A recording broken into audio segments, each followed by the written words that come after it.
20তম ওভারের পঞ্চম বল। কেশব মাহারাজের সামনে অভিজ্ঞ মাহমুদুল্লাহ রিয়াদ। 2 বলে 6 রান দরকার বাংলাদেশের।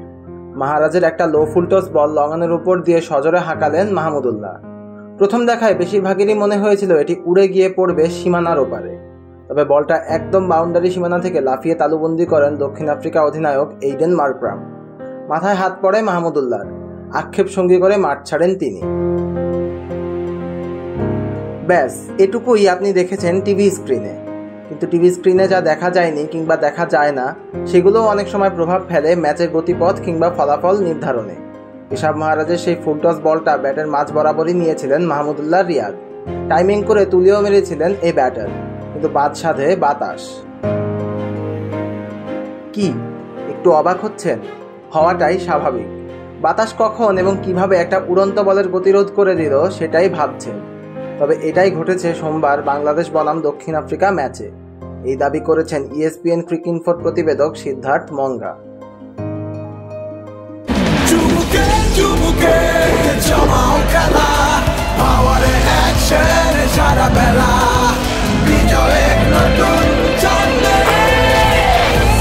পাওয়ার চুমুকে অ্যাকশন।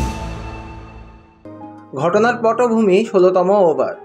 15 ওভার শেষে বাংলাদেশের সংগ্রহ তখন 4 উইকেট হারিয়ে 83। এইডেন মার্করাম তখন বল তুলে দেন আন্দ্রিক নরকিয়ার হাতে। কেশব মাহারাজ তখনই বুঝে যান তাকে করতে হবে শেষ ওভার, যে কারণে মার্করাম চাচ্ছেন পেসারদের দিয়ে বল করিয়ে যত বেশি সংখ্যক রান মাহারাজের জন্য রাখা যায় শেষে। শেষ ওভারে বাংলাদেশের জয়ের জন্য দরকার ছিল 11 রান। কেশব মাহারাজ এর আগে কোনোদিন নিজের আন্তর্জাতিক ক্যারিয়ারে শেষ ওভারে বল করতে আসেননি, তাই অভিজ্ঞ বোলার হলেও সেই ওভারে তার স্নায়ুচাপ সামলানোটাই ছিল বড় চ্যালেঞ্জ। তবে সেটাই হয়তো সামলাতে পারেননি এই বাঁহাতি স্পিনার, দিয়ে বসেন 3টি ফুলটস।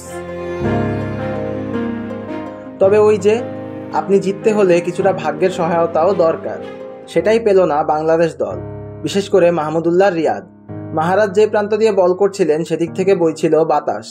অত তীব্র না হলেও বলের গতি বাড়িয়ে দেওয়া কিংবা রোধ করার জন্য তা যথেষ্ট ছিল। ফলে ইয়র্কার দিতে গিয়ে 3টি ফুলটস দেন এই বাঁহাতি বোলার। এমনটাই বলা হয়েছে ESPN ক্রিকইনফোর প্রতিবেদনে। 3টা ফুলটসের মধ্যে একটা বল প্রপার টাইমিং করেছিলেন রিয়াদ। মনে হচ্ছিল লঙ্গনের ওপর দিয়ে বল পার করবে সীমানা, তবে সেই বল লাফ দিয়ে তালুবন্দি করেন দক্ষিণ আফ্রিকার অধিনায়ক এইডেন মার্করাম। মাথায় হাত দিয়ে দাঁড়িয়ে যান রিয়াদ। এটা কিভাবে মাঠের মধ্যে থাকে সেটাই হয়তো ভাবছিলেন, তবে বাতাসের কারণে বল কিছুটা নিচু হয়ে এসেছিল, যে কারণে মার্করামের হাতের মধ্যে চলে যায় সেটি। না হলে হয়তো এই দিন বাংলাদেশ গড়ত ইতিহাস। দক্ষিণ আফ্রিকার বিপক্ষে আন্তর্জাতিক T20 ক্রিকেটে প্রথম জয় তুলে নিতে পারত শান্তর দল। সিয়াম তালুকদার, অন ফিল্ড।